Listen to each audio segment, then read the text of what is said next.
Tollywood আদতে মিষ্টি মোড়কে যৌনপল্লী, দাবি অভিনেত্রী রীতাভরি চক্রবর্তীর। আপনাদের সবাইকে স্বাগত সিনে গসিপে। বাংলার পরিচালক ও অভিনেতাদের বিরুদ্ধে যৌন হেনস্থার অভিযোগ। অভিনেত্রী রীতাভরি চক্রবর্তী দ্বারস্থ হলেন মুখ্যমন্ত্রীর। সামাজিক মাধ্যমে বিস্ফোরক পোস্ট অভিনেত্রী রীতাভরি চক্রবর্তীর।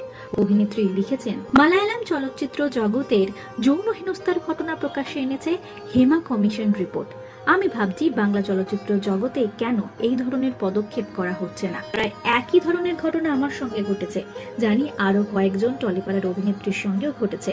নায়ক, প্রযোজক, পরিচালকেরা ঘৃণ্য মানসিকতা নিয়েও কাজ করে চলেছেন। তাদের এই সমস্ত কাজের কোনো শাস্তি বা পরিণতি নেই। আরজিকরের ঘটনায় এদের মোমবাতি হাতে হাঁটতে দেখা গিয়েছে, যেন ওরা নিজেরা মহিলাদের মাংসপিণ্ড থেকে বেশি কিছু ভাবেন। এই হত্যাকারীদের মুখোশ খুলে দিতে হবে।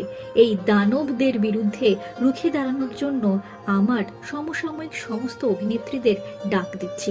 আমি জানি তোমরা কাজ হারানোর ভয় পাচ্ছ। এই পুরুষদের অধিকাংশই প্রভাবশালী বলেই তোমরা ভাবছো কোনোদিন হয়তো কাজ পাবে না, কিন্তু আর কতদিন আমরা চুপ করে থাকব। নতুন অভিনেত্রীরা স্বপ্ন নিয়ে এই জগতে আসে। তারা বিশ্বাস করতে বাধ্য হন এই জগৎ মিষ্টি কথায় মুড়ে রাখা গণিকালয় ছাড়া আর কিছু নয়। এই অভিনেত্রীদের প্রতি কি আমাদের কোনো দায়িত্ব নেই? মুখ্যমন্ত্রীর উদ্দেশ্যে অভিনেত্রী লিখেছেন, দিদি, আমাদের ইন্ডাস্ট্রিতেও তদন্তের প্রয়োজন রয়েছে এখনই। এটাকে গুরুত্ব দেওয়ার আগে আরো একটা ধর্ষণ বা যৌন হেনস্থার ঘটনা ঘটে যাক আমরা চাই না। রূপলী দুনিয়ায় রয়েছি বলে পুরুষেরা আমাদের পণ্য বা তাদের যৌন তৃষ্ণা মেটানোর মাধ্যম হিসেবে দেখবে, এটা হতে পারে না। রীতাভরির সাহসের প্রশংসা করেছেন রূপাঞ্জনা মিত্র।